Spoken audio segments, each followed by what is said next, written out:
Kasih whiteboard. Wah.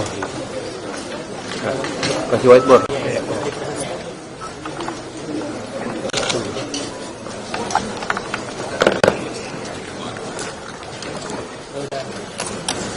One shot ya. Assalamualaikum warahmatullahi wabarakatuh. Selamat siang. Salam sejahtera untuk kita semua. Om Swastiastu, Namo Buddhaya, salam kebajikan. Kami hormati teman-teman media cetak, media elektronik. Pagi hari ini hadir bersama Bu Menteri Keuangan, Ibu Sri Mulyani, kemudian Menteri UMKM, Pak Maman Abdurrahman, Menteri Perindustrian, Pak Agus Gumiwang Kartasasmita, Menteri Ketenagakerjaan, Bapak Yaserli, Menteri Perumahan dan Kawasan Pemukiman, Pak Marwara Sirait, Menteri Perdagangan, Pak Budi Santoso, Kepala Badan Pangan Nasional, Bapak Arief Prasetyo, Direktur Utama PLN, Pak Darmawan Prasojo, dan Direktur Utama BPJS Ketenagakerjaan, Pak Anggoro Eko Cahyo. Bapak Ibu yang kami hormati, atas arahan Bapak Presiden, maka pada pagi hari ini kita sampaikan paket kebijakan ekonomi untuk kesejahteraan yang nanti juga akan disampaikan oleh masing-masing menteri. Nah, sebagai background, hingga akhir tahun ini pertumbuhan ekonomi masih terjaga rata-rata 5%, secara kumulatif sampai dengan Q3 itu 5,03, dan inflasi tetap terjaga di bulan November di 1,5%, 1,55. Konsumsi rumah tangga ini menyumbang lebih dari 50% ekonomi Indonesia dan tumbuh kuat, dan diharapkan tumbuh di atas 5%. Daya beli masyarakat masih relatif kuat. Kita lihat di keyakinan konsumen, ini bulan November masih 125,9. Naik signifikan, dan tentunya juga kita lihat sejalan dengan data yang kita dapat dari Nielsen, menunjukkan bahwa masyarakat masih kuat untuk berbelanja dengan consumer spending tumbuh 1,7%, dengan consumer spendingnya 250 triliun. FMCG, fast moving consumer good, itu 1,1% tumbuhnya. Yang satu lagi yang tekno, konsumen, yang barang-barang digital termasuk HP, komputer, dan digital sebesar 4,3%.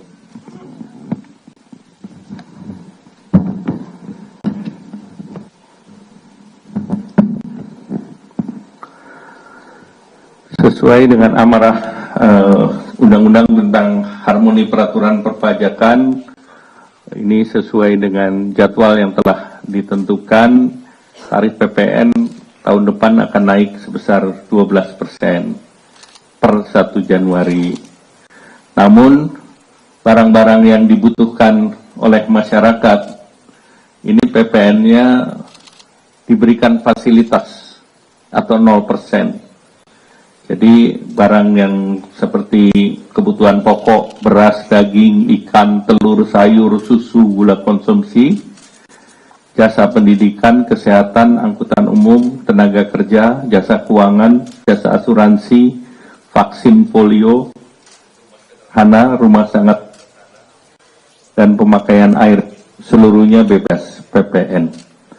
Jadi nanti ada yang kita berikan fasilitas, yaitu untuk barang-barang tertentu. Nah, kemudian bahan makanan lain dengan penerapan PPN 12% tersebut, pemerintah memberikan stimulus ataupun paket kebijakan ekonomi bagi rumah tangga berpendapatan rendah, itu PPN ditanggung pemerintah 1% untuk barang kebutuhan pokok dan penting, yaitu minyak kita, dulunya minyak curah, itu diberikan 1%, jadi tidak naik ke 12%. Kemudian tepung terigu dan gula industri. Jadi masing-masing tetap di 11%. Yang 1% ditanggung pemerintah. Kemudian stimulus ini untuk menjaga daya beli masyarakat, terutama untuk kebutuhan pokok dan secara khusus gula industri yang menopang industri pengolahan makanan minuman yang perannya terhadap industri pengolahan cukup tinggi, yaitu 36,3%, juga tetap 11%. Kemudian juga akan ada bantuan pangan dan beras bagi desil 1 dan 2, ini sebesar 10 kg per bulan. Nah, kemudian untuk mengurangi beban pengeluaran rumah tangga dan daya listrik terpasang di bawah atau sampai dengan 2200 volt ampere, diberikan biaya diskon sebanyak 50% untuk 2 bulan. Nah, bagi kelas menengah, itu pemerintah melanjutkan kembali PPN ditanggung pemerintah untuk properti sampai dengan 5 miliar dengan dasar pengenaan pajak 2 miliar. Jadi 2 miliar ditanggung pemerintah, sisanya yang sampai dengan 5 miliar, 2 sampai 3 miliar, yang 3 miliarnya bayar. Kemudian melanjutkan kembali fasilitas untuk kendaraan bermotor berbasis baterai atau electric vehicle atas penyerahan roda 4 yang berdasarkan pada TKDN.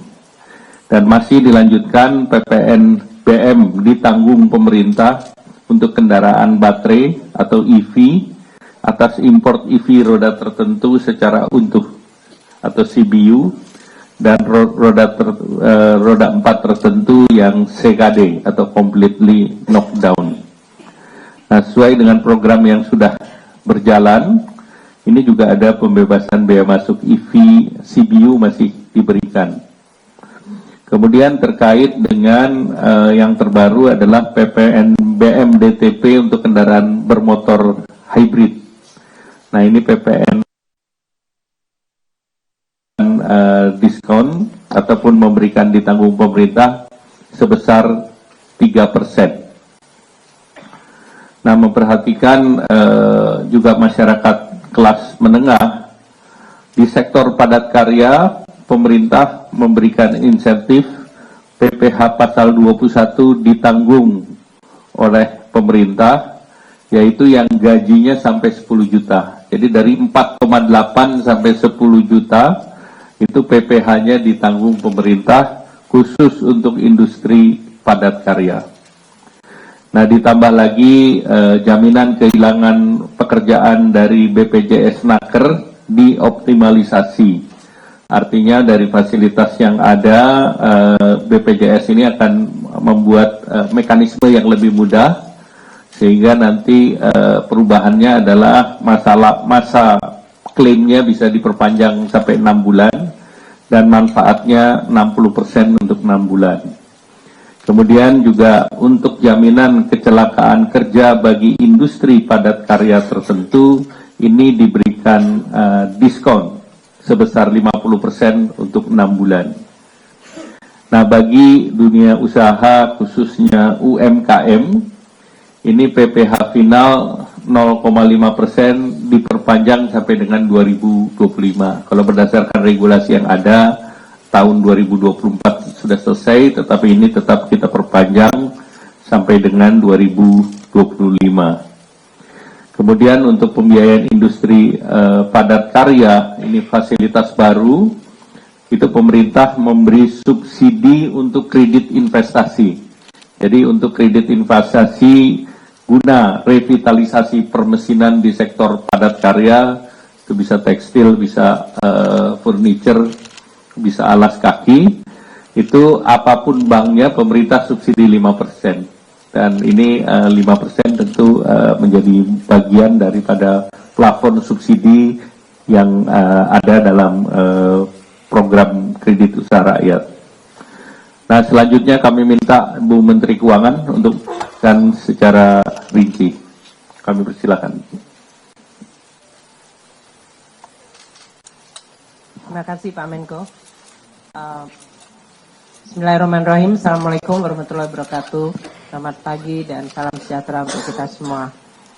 Bapak Menko, Bapak-Bapak Menteri dan pimpinan lembaga, para wakil menteri, serta teman-teman media yang saya hormati, izinkan saya untuk menyampaikan mungkin beberapa aspek dari kebijakan yang ini sebagian memang menggunakan APBN, anggaran pendapatan belanja, sebagai instrumen untuk bisa menyelenggarakan berbagai paket kebijakan untuk menjaga daya beli masyarakat, kesejahteraan, dan juga untuk menstimulus perekonomian kita sehingga ekonomi kita tetap bisa berjalan meskipun kita memahami banyak sekali dinamika global yang terjadi dan juga perkembangan di dalam negeri yang tentu akan menjadi hal yang kita waspadai. Yang kedua, saya juga ingin menyampaikan kepada seluruh media, masyarakat, pelaku usaha, para pengamat yang memberikan berbagai pandangan mengenai kebijakan, terutama terkait dengan kebijakan PPN 12% maupun APBN secara keseluruhan. Karena saya memahami bahwa instrumen APBN dan pajak sebagai salah satu pilar terpenting di dalam APBN ini adalah merupakan instrumen yang dimiliki oleh masyarakat keseluruhan. Dan oleh karena itu selalu mendengar, mendapatkan feedback, dan kita terus berupaya menyempurnakan kebijakan, merespons kondisi yang ada, baik yang kemudian kita lihat berdasarkan evidence maupun dari sisi kebutuhan pembangunan dan perkembangan ekonomi kita sendiri. Saya akan memulai mungkin dengan prinsip masalah instrumen fiskal atau instrumen APBN dan instrumen fiskal atau instrumen perpajakan secara khusus yang merupakan instrumen penting untuk mewujudkan azas keadilan dan gotong royong di dalam menjaga dan membangun Indonesia. Karena ini sangat penting bagi kita semuanya. Kok beda ya? Nah, terima kasih.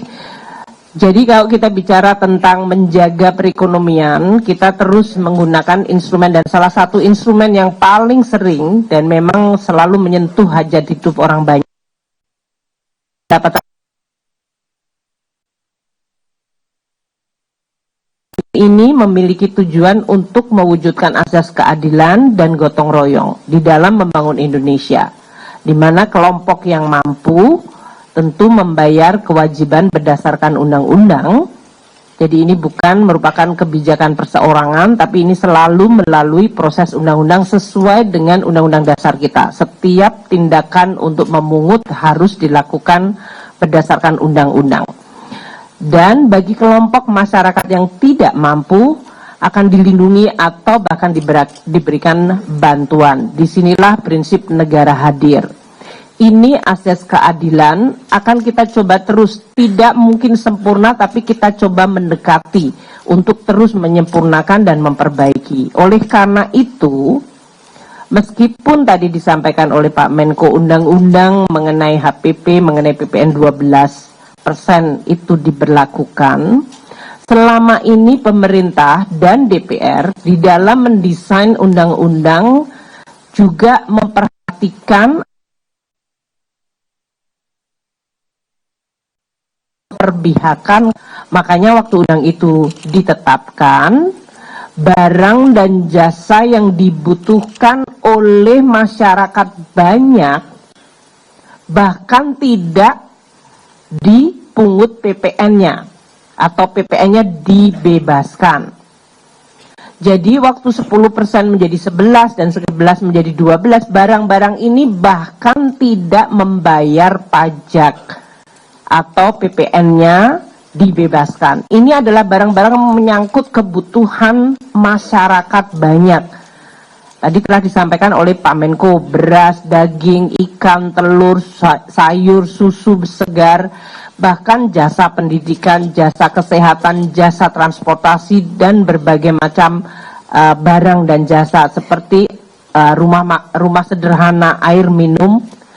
Total dari barang dan jasa tadi yang tidak membayar PPN PPN-nya ditanggung pemerintah, seharusnya mereka membayar PPN sesuai dengan barang dan jasa yang lain, tapi karena pemerintah DPR dalam hal ini memberikan keberpihakan, mereka dibebaskan PPN-nya, maka pemerintah yang membayar. Biayanya mencapai diestimasi 265,6 triliun rupiah agar masyarakat terbebas dari PPN untuk barang-barang yang dibutuhkan tersebut. Nah, untuk barang-barang yang masih terkena PPN, namun kita juga dalam hal ini melihat sebagai barang yang dibutuhkan masyarakat, oleh kami semua dari kementerian bersama Pak Menko memutuskan untuk barang-barang seperti tepung terigu, gula untuk industri, dan minyak kita, minyak curah, minyak goreng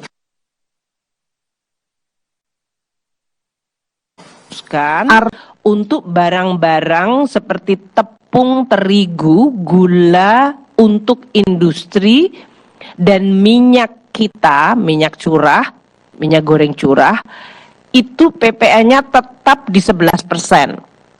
Artinya kenaikan menjadi 12%, 1%-nya pemerintah yang membayar.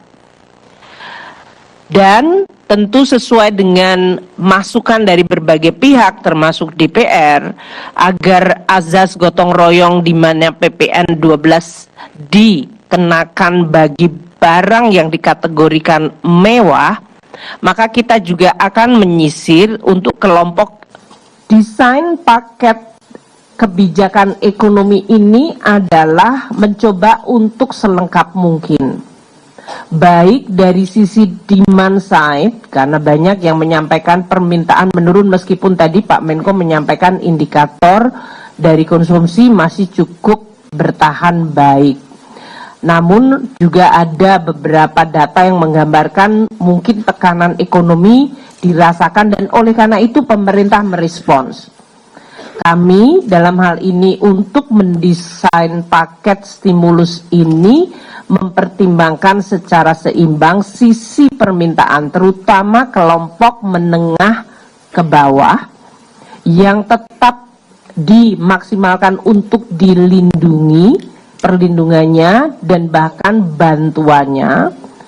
Dan di sisi lain juga stimulus ini untuk mendukung agar sektor-sektor produktif, yaitu di bawah Kementerian Perindustrian, Perumahan, itu bisa meningkat kegiatannya. Karena ini penting untuk menjaga momentum pertumbuhan ekonomi, penciptaan kesempatan kerja, optimisme di dalam masyarakat.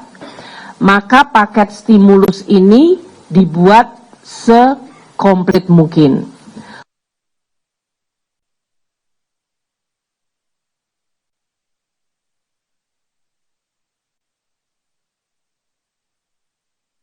Maka paket stimulus ini dibuat sekomplit mungkin.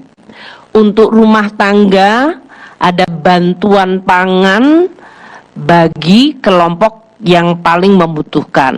Nanti saya sebutkan untuk beberapa yang mendapatkan benefit. Ada PPN DTP untuk barang-barang yang dikonsumsi paling sering seperti tepung terigu, gula, terutama gula untuk masukan ke industri, dan minyak goreng kita. Itu diproteksi, PPN-nya tetap tidak mengalami kenaikan ke-12, 1%-nya ditanggung pemerintah. Dan juga rumah tangga ini akan menikmati diskon listrik 50%. Untuk pekerja ada paketnya juga, dari mulai akses kehilangan, jaminan kehilangan pekerjaan, dan nanti untuk industri padat karya, di mana lagi-lagi yang disasar adalah pekerjanya dan industrinya, juga ada insentif PPh pasal 21 DTP untuk industri padat karya, pembiayaan industri padat karya, dan bantuan 50% untuk jaminan kecelakaan kerja untuk sektor padat karya. Ini adalah karena kita mendengar, melihat, membaca, dan melihat data untuk memberikan dukungan pada industri padat karya. Untuk UMKM juga diperpanjang masa berlaku PPh 0,5% final dan juga volume dari pendapatan sampai 500 juta tidak kena pajak. Untuk industri mobil dan hybrid, mobil listrik dan hybrid juga dilakukan memenuhi kebutuhan masyarakat hajat hidup orang banyak, juga memiliki multiplier dan penciptaan kesempatan kerja yang besar. Nah, kami akan memulai dengan APBN sebagai instrumen yang akan terus kita jaga. Kami memahami pandangan dari berbagai masyarakat, namun APBN itu instrumen bernegara bersama untuk seluruh perekonomian dan untuk menjaga seluruh masyarakat dan perekonomian. Maka APBN harus terus dijaga sehat dan harus sustainable atau berkelanjutan. Banyak sudah contoh negara-negara apabila APBN-nya sendiri tidak sehat dan tidak sustainable, maka APBN bukan sumber solusi tapi dia menjadi sumber krisis. Maka kewajiban kami untuk menjaga APBN itu tetap terjaga sehat dengan 3 fungsi yang penting, yaitu fungsi alokasi, fungsi stabilisasi, dan distribusi. Bagaimana kita membuat perekonomian sehat melalui APBN, menjaga stabilitas, apalagi sering terjadi guncangan-guncangan dari mulai COVID, geopolitik, kenaikan harga komoditas, bahkan waktu krisis ekonomi dan keuangan global tahun 2010. APBN adalah yang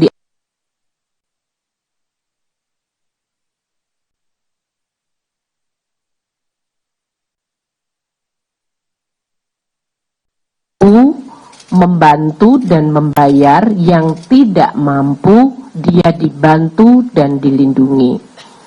APBN juga menjadi instrumen untuk berbagai fungsi ekonomi, sosial, dan bahkan menjaga lingkungan dan untuk memperbaiki inklusivitas. Dan APBN merupakan instrumen penting untuk menjaga pertumbuhan ekonomi yang berkelanjutan, menyelesaikan atau mengatasi masalah-masalah struktural seperti kemiskinan, pengangguran, dan kesenjangan. Nah, di dalam APBN ini undang-undang perpajakan menjadi salah satu instrumen yang menentukan. Undang-undang harmonisasi peraturan perpajakan yang telah disetujui dan disepakati oleh DPR dan sudah mulai berjalan sejak tahun 2022 disetujui.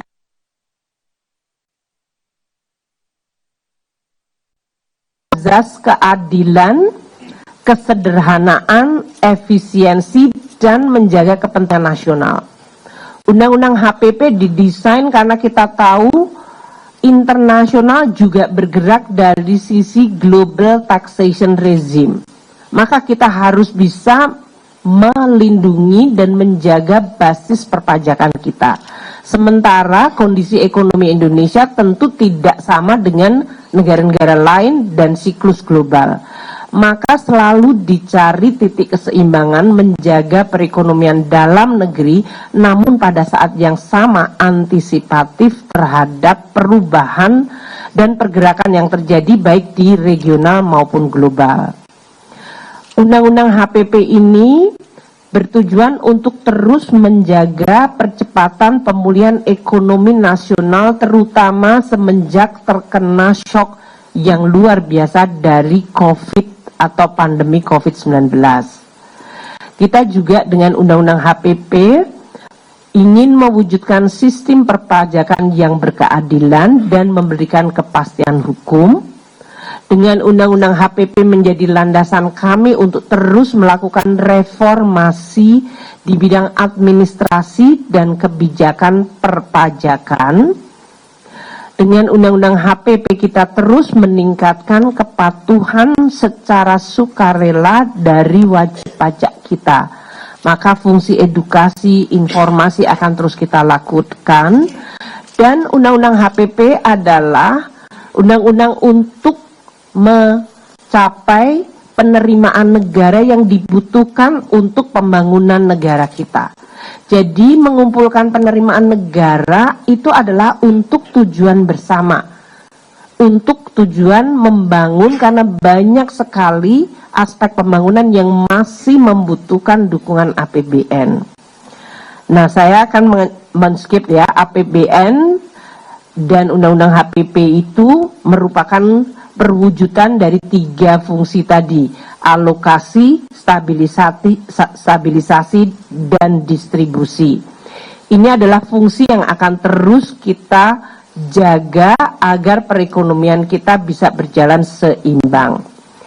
Undang-Undang HPP yang ditetapkan tanggal 29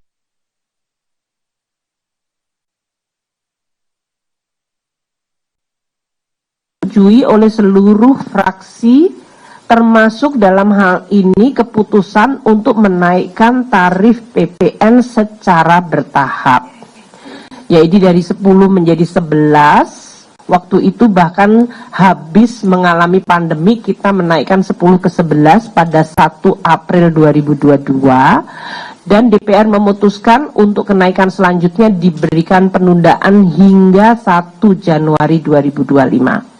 Agar dalam hal ini masyarakat perekonomian sudah memiliki space atau waktu untuk pulih yang memadai. Hampir seluruh fraksi juga memberikan kesepakatan bahwa negara harus menunjukkan keberpihakan kepada kelompok masyarakat yang berpenghasilan menengah bawah. Bagaimana keberpihakan itu diwujudkan? Dengan memberikan fasilitas PPN untuk barang-barang kebutuhan pokok, baik itu yang dikonsumsi masyarakat banyak, baik itu barang maupun jasa. Maka tadi adalah barang-barang untuk konsumsi rumah tangga yang setiap hari dikonsumsi, pendidikan, kesehatan, jasa pelayanan sosial, transportasi, semuanya diminta untuk pemerintah melalui Undang-Undang HPP memberikan keberpihakan. Jadi waktu membahas Undang-Undang HPP sudah dipikirkan secara sangat detail kebutuhan masyarakat dan situasi masyarakat. Tarif PPN di Indonesia dibandingkan banyak negara di dunia masih relatif rendah. Kalau kita lihat baik di dalam negara-negara yang sesama emerging atau dengan negara tentu negara di region maupun dalam G20. Kita lihat yang di sebelah kiri 11% atau ke-12 dibandingkan banyak negara. Dan kalau kita beberapa negara emerging yang kita gunakan seperti Brasilia itu 17% PPN-nya, tax rasionya sudah 24,67%. Kemudian Afrika Selatan 15%, tax rasionya sudah di 21,4%. India 18% PPN dengan tax rasio mereka di 17,3. Kemudian Turki 20% PPN-nya dengan tax rasio 16%. 12% itu adalah Filipina dengan tax rasio mereka sudah di 15,6. Dan Meksiko PPN-nya 16%, tax rasio mereka di 14,46%. Jadi Indonesia saat ini dengan 11%, tax rasio kita masih di 10,4%, bisa memberikan gambaran pekerjaan rumah dan perbaikan yang harus kita lakukan. Tidak selalu bahwa kita harus naik setinggi yang lain, tapi ini juga menggambarkan di mana posisi Indonesia. Tadi telah disampaikan oleh Pak Menko, di dalam menjalankan policy ini kita sungguh berhati-hati. Kami memahami pandangan berbagai pihak. Kami juga melihat data konsumsi rumah tangga yang tetap terjaga stabil. Kemudian inflasi yang mengalami penurunan bahkan relatif rendah di 1,5. Banyak yang kemudian mengasosiasikan deflasi dari sisi pangan sebagai daya beli, karena ini adalah sebetulnya koreksi dari harga pangan tahun lalu yang sangat tinggi, dan penurunan harga pangan tentu mendukung daya beli masyarakat. Kami selalu menyampaikan core inflation sendiri masih tumbuh di sekitar 2%. Bahkan di angka terakhir di atas 2%. Ini menggambarkan demand masih tetap terjaga tumbuh. Konsumsi domestik kita juga masih tumbuh baik. Tadi telah disampaikan oleh Pak Menko, indeks kepercayaan konsumen masih tinggi dan dalam posisi yang stabil meningkat. Indeks penjualan retail juga tetap positif.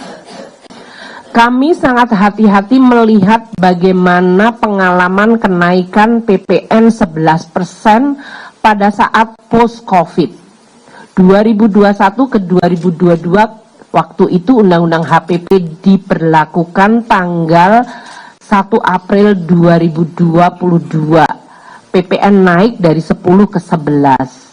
Kita lihat berbagai data, lesson learned adalah menggambarkan perekonomian kita tetap relatively stabil dan bahkan ada indikator perbaikan dari mulai jumlah peningkatan pekerja, jumlah pekerja formal. Ini tahun 2023 post kenaikan PPN 11%. Dengan berbagai stimulus yang sering kita gunakan, menggunakan APBN, menggunakan penerimaan pajak juga untuk menstimulus ekonomi lagi. Dan pada saat 2023 itu harga komoditas juga sudah mulai turun seperti yang kita rasakan sampai 2024 ini. Kami melihat jumlah dari peningkatan pekerja, pekerja formal, dan juga setoran PPh 21, yaitu setoran dari pajak penghasilan dari gaji karyawan itu mengalami kenaikan double digit. Serta inflasi yang terus terjaga rendah. Tahun 2022, waktu itu kenaikan inflasi lebih karena dipicu harga minyak dan harga minyak goreng karena terjadinya perang di Ukraina. Itu pun kami menggunakan APBN untuk menstabilkan. Jadi poin kami adalah kami akan terus melihat data, mendengar masukan, dan memperbaiki kebijakan. Tadi telah disampaikan oleh Pak Menko, insentif meskipun kita menerapkan PPN 12% secara selektif, ya, secara selektif, karena banyak sekali barang jasa yang bahkan tidak bayar PPN. Kami memberikan insentif perpajakan itu dalam magnitude yang sangat besar.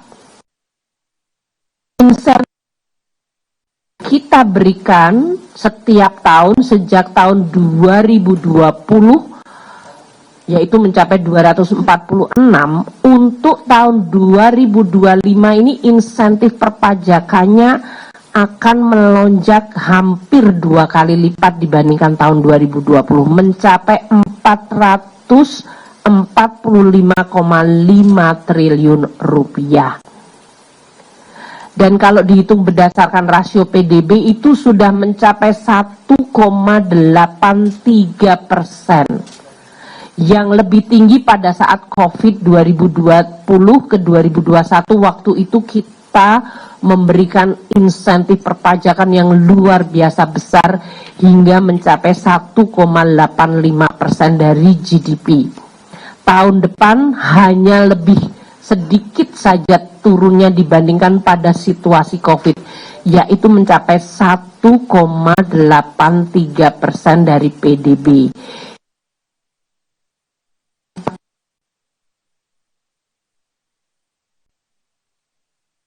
PPN sendiri mengambil 265,6 triliun rupiah.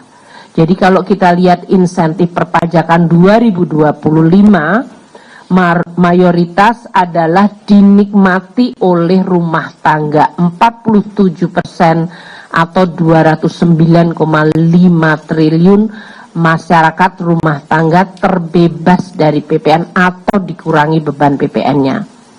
Sedangkan 137,4 atau 30% untuk mendorong dunia usaha dalam bentuk insentif perpajakan. 22% atau 98,6 triliun insentif perpajakan untuk membantu dan mendorong UMKM. Itulah yang kita lakukan. Meskipun ada undang-undang perpajakan, ada tarif pajak, namun pemerintah tetap peka untuk mendorong barang, jasa, dan pelaku ekonomi. Nah, termasuk negara yang terus mempublikasikan secara transparan insentif perpajakan ini. Kita bahkan sudah oleh BPK termasuk di dalam predikat advance untuk pembuatan laporan secara transparan insentif perpajakan kita. Untuk Global Tax Expenditure Transparency Index (GETI), Indonesia menempati ranking kedua paling transparan di dalam belanja perpajakannya. Belanja perpajakan ini adalah istilah terminologi untuk pajak yang tidak ditimpakan kepada pelaku usaha atau masyarakat, namun kemudian ditanggung oleh pemerintah. Makanya disebutnya adalah belanja perpajakan. Indonesia termasuk yang paling transparan dan nilainya cukup tinggi, yaitu mencapai 445,5 triliun rupiah atau 1,83% dari PDB kita. Nah, insentif PPN ini kita berikan sebagai berikut dengan nilainya. PPN yang dibebaskan untuk bahan makanan, artinya bahan makanan bahkan tidak membayar 10% atau naik waktu itu 11% atau akan naik ke 12%. Mereka PPN-nya 0% dan itu nilai PPN-nya adalah 77,1 triliun, itu pemerintah yang menanggung. Untuk kebutuhan beras, jagung, kedelai, gula, susu segar, kacang-kacangan, unggas, dan lain-lain 50,5 triliun, dan hasil perikanan dan kelautan 26,6 triliun rupiah, total 77,1.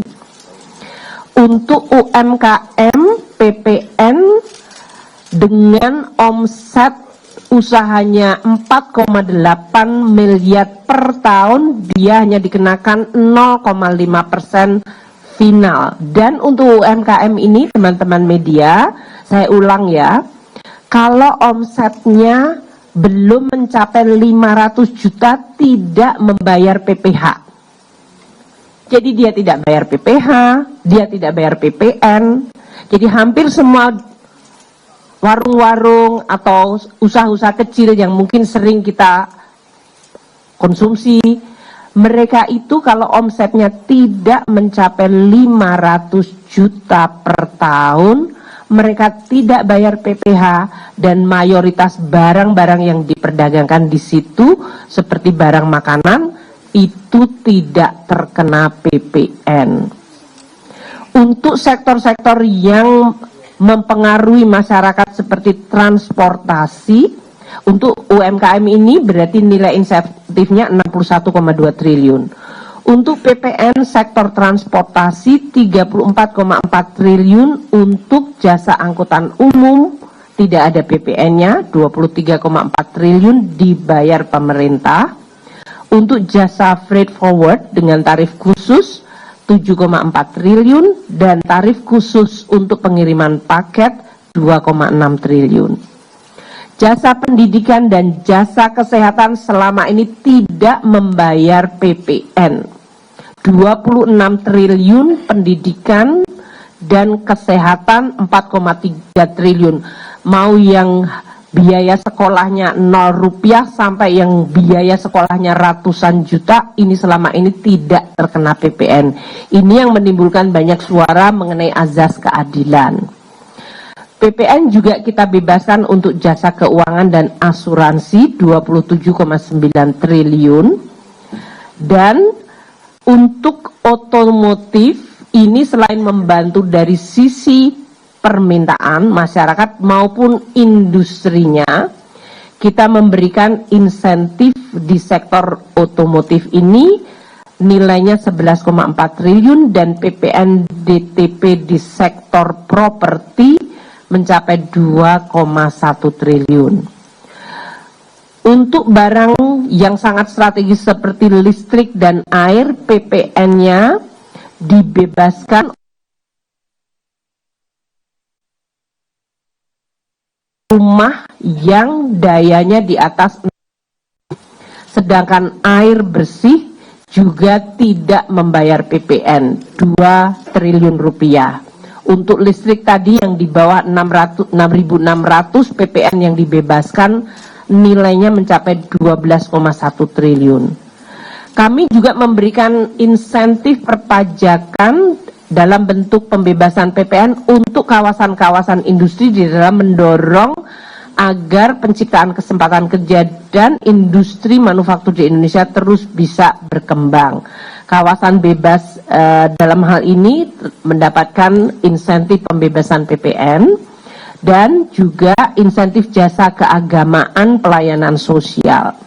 Jadi kalau kita lihat tahun depan 265,6 triliun untuk pembebasan PPN saja, itu kenaikannya cukup tajam dibandingkan 2 tahun terakhir atau bahkan 5 tahun terakhir. Berbagai program pemerintah sebetulnya dalam hal ini dinikmati oleh seluruh lapisan masyarakat. Bahkan kalau kita lihat di gambar ini adalah masyarakat dengan tingkat pendapatan 10% terbawah, 20 di atasnya, 30.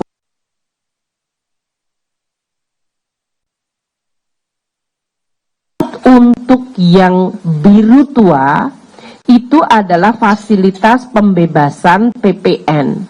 Yang menikmati sebetulnya mayoritas adalah kelompok paling kaya, yaitu desil 910. Desil 10 yaitu paling tinggi menikmati 91,9 triliun rupiah pembebasan PPN, diikuti oleh desil 9 41,1 triliun, dan kita lihat baru kemudian kelompok yang paling rendah sebetulnya menikmati pembebasan PPN-nya menjadi lebih kecil.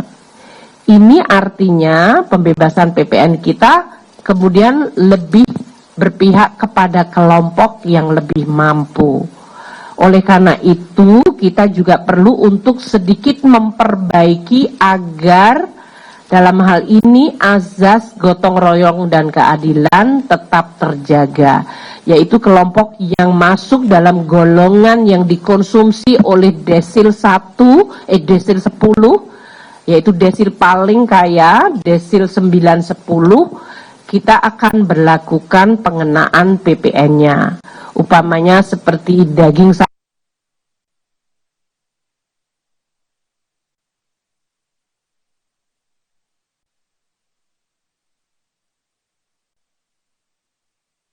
Kita akan berlakukan pengenaan PPN-nya. Upamanya seperti daging sapi tapi yang premium, Wagyu, Kobe yang harganya bisa di atas 2,5 bahkan 3 juta per kilonya. Sementara daging yang dinikmati masyarakat secara umum berkisar antara 150 sampai 200 ribu per kilo, dia tidak dikenakan PPN. Demikian juga dengan kategori barang-barang yang memang dikategorikan sebagai mewah premium dan dikonsumsi terutama untuk kelompok yang paling mampu akan dikenakan PPN. Jasa pendidikan yang premium yang dalam hal ini pembayaran uang sekolahnya bisa mencapai ratusan juta, kesehatan yang premium, dan PPN untuk pelanggan listrik 3.500 hingga 6.600 VA dikenakan PPN. Tidak mampu akan diberikan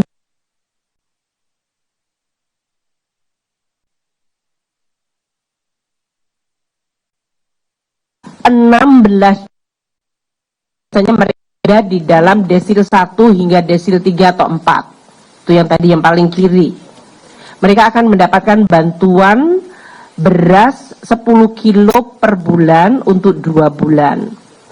Untuk konsumsi, karena barang yang banyak digunakan masyarakat, terigu, gula, industri, minyak kita, kenaikan 12%-nya menjadi 12%, 1%-nya tetap ditanggung pemerintah sehingga mereka tidak mengalami kenaikan PPN 11% sekarang ini.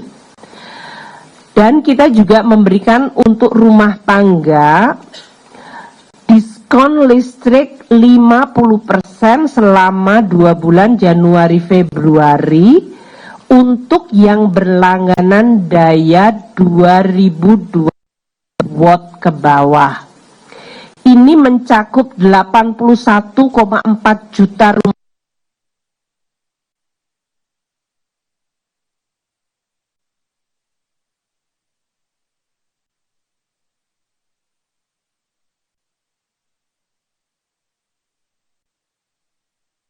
,4 juta rumah tangga sendiri atau pelanggan. 97% pelanggan di PLN masuk kategori ini dan mereka mendapatkan diskon tarif listriknya 50% lebih murah selama 2 bulan. Untuk pekerja tadi dilakukan perbaikan dan kemudahan akses jaminan kehilangan pekerjaan JKP. JKP ini total pesertanya di dalam BPJS Tenaga Kerja adalah 13,6 juta. Dana kelolaannya 14,4 triliun rupiah. Ini akan dibuatkan kemudahan sehingga mereka yang kehilangan pekerjaan diharapkan akan bisa mengakses mendapatkan bantuan JKP. Pemerintah melalui APBN juga sudah memasukkan uang untuk membantu di dalam JKP ini. Nanti akan disampaikan oleh Pak Menaker dan di sini juga ada Dirut BPJS. Untuk jaminan kecelakaan kerja, di mana 66 triliun dana yang dikelola oleh BPJS ini juga akan diberikan diskon untuk JKK ini bagi pekerja, yaitu 3,76 pekerja dari 110.000 perusahaan yang merupakan industri padat karya. Tadi UMKM sudah saya sampaikan, UMKM yang omsetnya di bawah 500 juta tidak membayar PPH dan sebagian besar PPN yang diperdagangkan mereka juga tidak terkena PPN. Sedangkan kalau omsetnya bisa di atas 500 juta mencapai 4,8 miliar per tahun, bayar PPH-nya hanya 0,5% dari omset mereka. Tadi saya sampaikan industri padat karya menjadi perhatian pemerintah. Kita memberikan beberapa paket untuk membantu dari mulai PPH 21 untuk para pekerjanya yang gajinya mencapai 10 juta, maka PPH pasal 21-nya ditanggung oleh pemerintah sampai 10 juta. Dari sektor padat karya ini, bantuan 50% iurannya selama 6 bulan akan didiskon.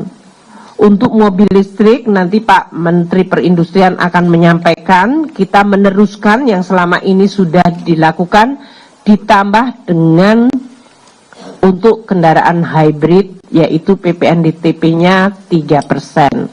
Sektor perumahan nanti Pak Ara dari Menteri Perumahan akan bisa menyampaikan, ini juga meneruskan policy untuk bisa menjaga momentum pembangunan dari sektor perumahan yang menciptakan multiplier effect yang banyak untuk sektor konstruksi dan juga real estate.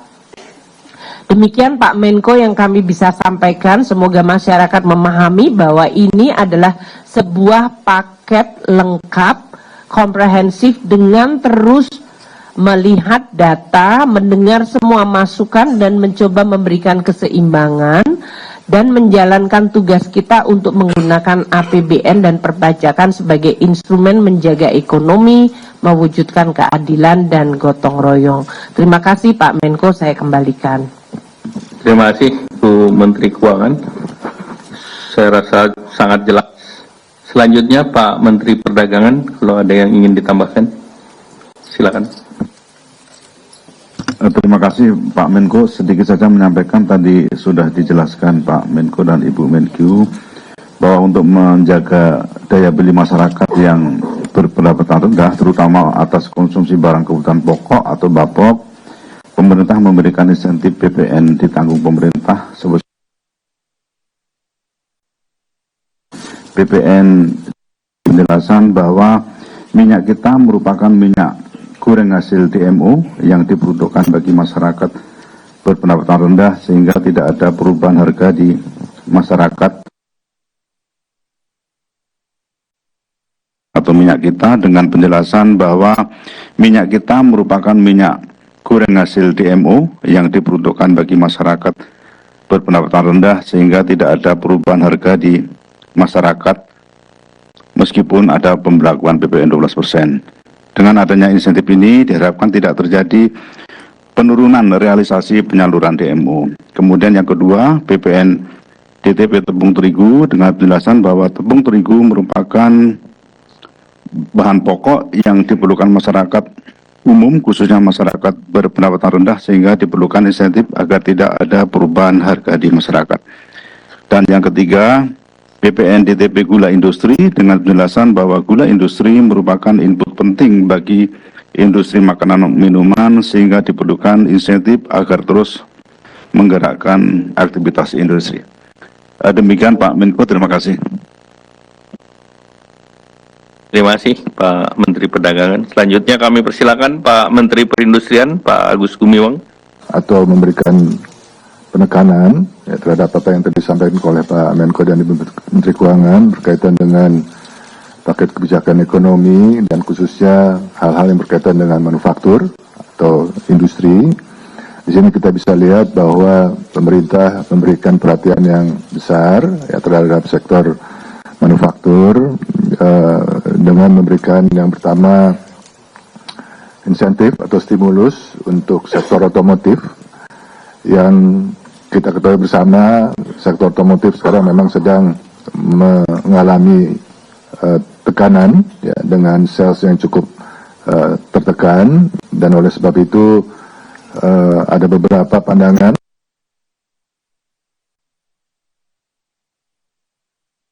akan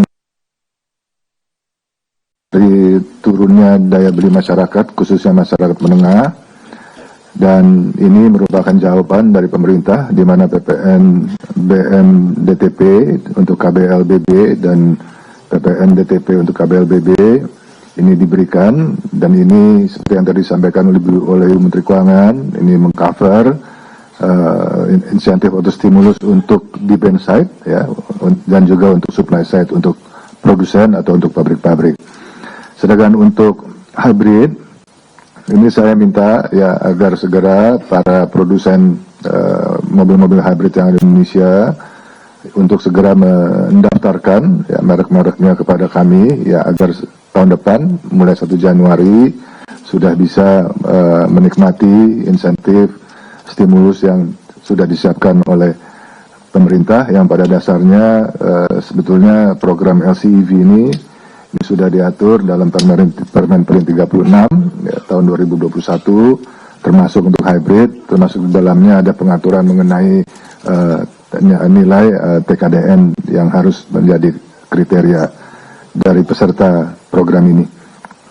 Juga dilaporkan bahwa pada tahun 2024 ya, ada 3 perusahaan yang memberikan komitmen akan membangun fasilitas produksi atau pabrik di Indonesia untuk otomotif ya.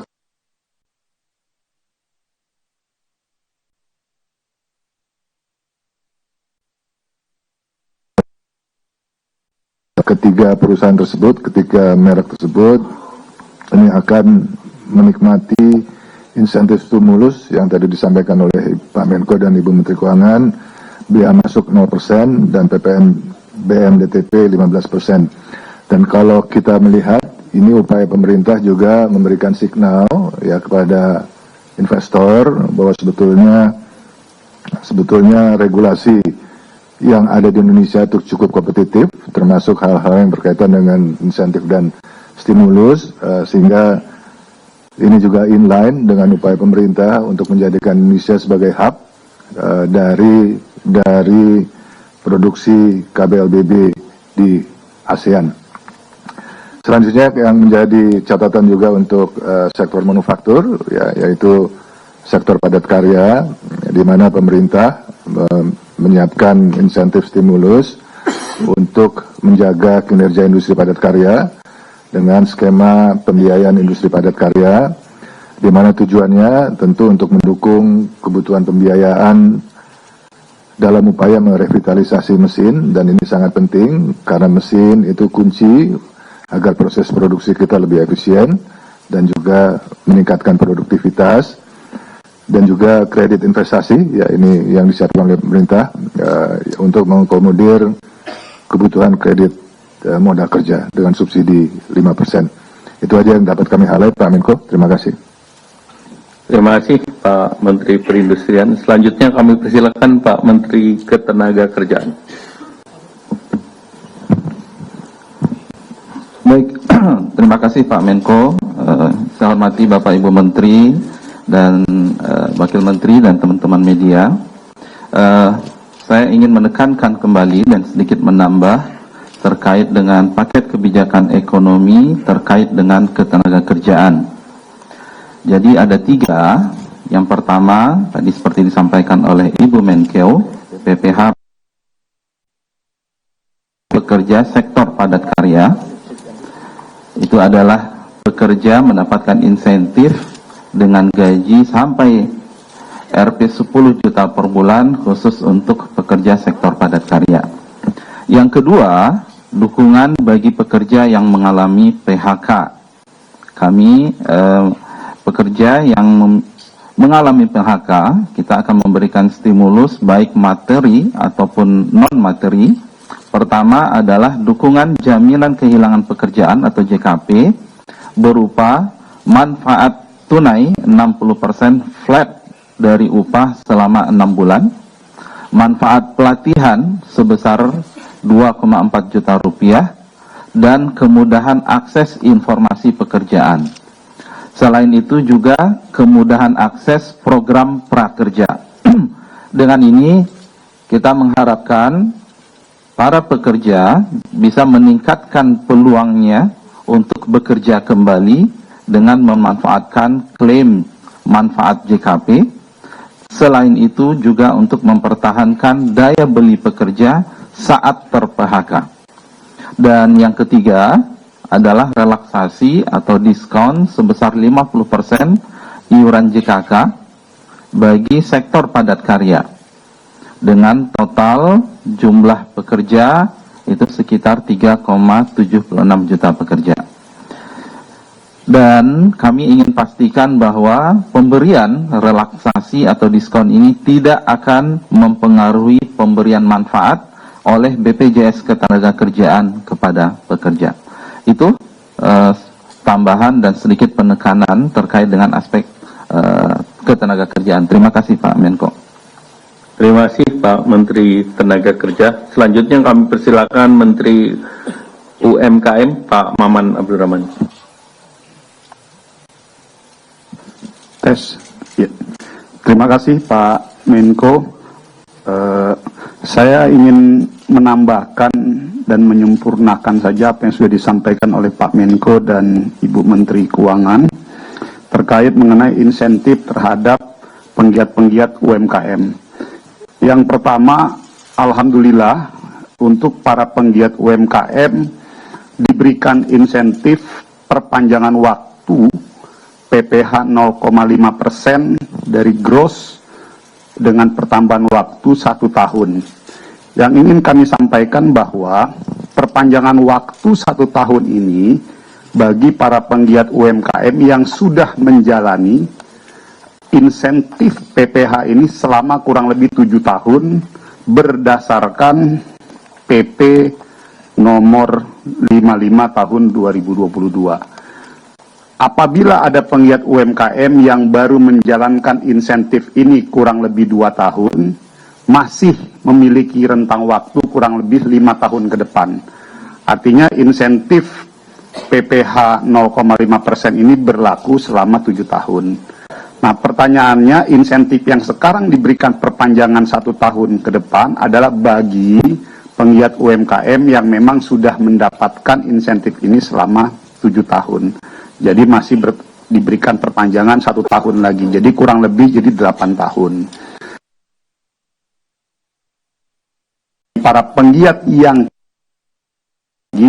bagi para penggiat-penggiat menjalankan insentif ini kurang lebih 2 tahun, masih memiliki rentang waktu perpanjangan kurang lebih 5 tahun. Kenapa seperti itu? Karena semangatnya tadi sudah disampaikan oleh Ibu Menteri Keuangan, ada semangat prinsip asas keadilan. Dan kami dari Kementerian UMKM pun menambahkan penambahan semangat pembinaan. Karena harapan kami dengan adanya insentif ini, seluruh saudara-saudara kita, para penggiat-penggiat UMKM, diberikan insentif selama 7 tahun dengan harapan ke depan setelah 7 tahun mereka bisa naik kelas dan tumbuh untuk bisa mandiri.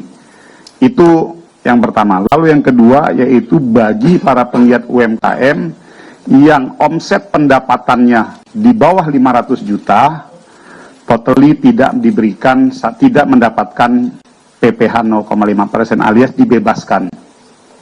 Dan yang kedua, saya ingin sampaikan dari paket insentif PPN yang dibebaskan kurang lebih 265,6 triliun tersebut, kita lihat dari paket PPN bahan makanan itu pun memberikan dampak positif terhadap UMKM karena PPN yang dibebaskan terhadap bahan makanan seperti beras, jagung, kedelai, gula, susu segar, kacang-kacangan, dan juga di sektor perikanan, itu pun didapatkan kemanfaatan bagi penggiat UMKM yang memang bergerak di sektor perdagangan bahan-bahan pokok tersebut.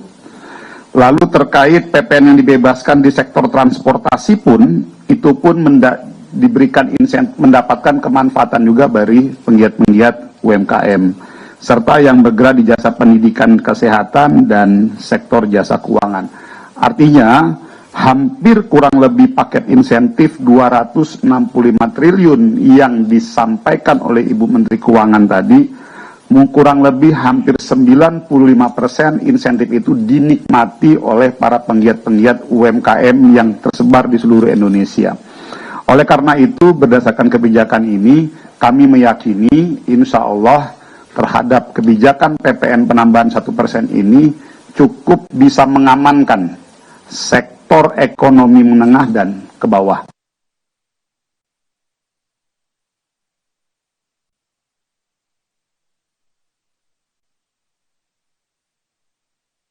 Persen ini cukup bisa mengamankan sektor ekonomi menengah dan ke bawah.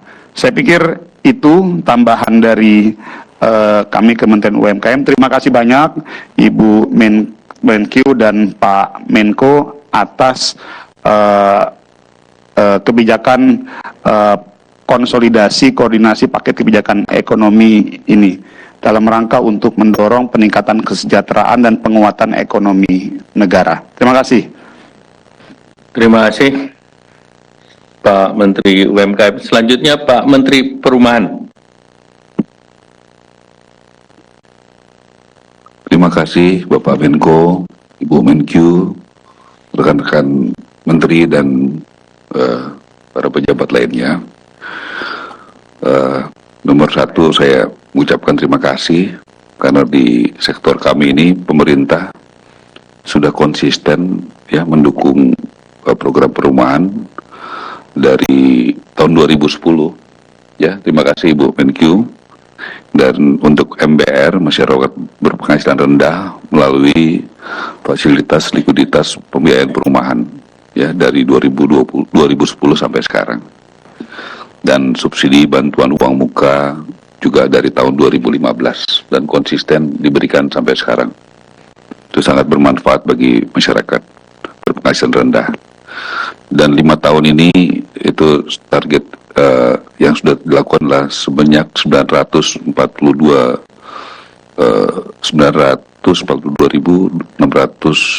unit rumah. Memang tahun ini Bu dan Pak Menko targetnya menjadi agak banyak, 3 juta. Mohon dukungannya untuk ke depannya. Kemudian pemerintah juga tahun depan sudah mengalokasikan untuk FLTP. Ini program yang sangat baik karena sangat diminati oleh masyarakat dan juga developer, dan juga tingkat NPL-nya, kredit macetnya itu sangat rendah. Jadi ini program yang sangat baik ya, saya teruskan dengan harapan ke depan juga kita bisa tingkatkan, karena kalau memang ada program yang bagus kita akan tingkatkan lagi. Kemudian juga kami melihat bahwa dari apa yang disampaikan tadi, pemberian bagaimana insentif itu sudah jelas berpihak kepada kepentingan masyarakat kecil, karena dengan adanya 2 miliar ke bawah itu sudah diberikan free, itu sangat membantu. Dan juga untuk sampai 5 miliar itu akan juga diberikan dengan tahapan-tahapan yang sudah diatur oleh Ibu Menteri Keuangan. Kemudian juga kami laporkan sampai per hari ini kami dalam 2 bulan ini berkat dukungan Bapak Presiden, Bapak Menko dan Menteri Keuangan, kami sudah membangun dan menyerahkan kepada masyarakat sekitar 30.000 unit rumah per hari ini, dan itu mayoritas dari KPR BTN yang didukung oleh dukungan dari kebijakan-kebijakan negara. Kemudian juga Pak Menko, saya laporkan kurang lebih 2 minggu lalu kami sudah mengeluarkan SKB 3 Menteri, yaitu memberikan sebagai pemerintah kita berusaha untuk memberikan kemudahan dan kemurahan, yaitu memberikan free BPHTB kepada masyarakat berpenghasilan rendah, dan itu sebesar 5%. Itu sangat terasa manfaatnya bagi masyarakat. Dan juga free pengurusan PBG. Dulu tuh IMB kita juga sudah bisa berikan free, dan masa pengurusannya juga dari 45 hari jadi 10 hari. Dan ya pada akhirnya saya mengucapkan terima kasih kepada Presiden, Pak Menko, Ibu Menteri Keuangan, yang sebenarnya kebijakan ini baru kami mau perjuangkan, tetapi sudah diberikan oleh Pak Menko. Kami mengucapkan terima kasih Pak Menko dan Ibu Menteri Keuangan yang sangat paham bahwa industri perumahan itu ratusan industri terafiliasi, cat, kayu, plafon dan pasir, semen, semua. Ini akan sangat menggerakkan ekonomi dan pertumbuhan ekonomi di tahun depan. Jadi kami atas nama Menteri Perumahan ucapkan banyak terima kasih atas kebijakan ini. Terima kasih.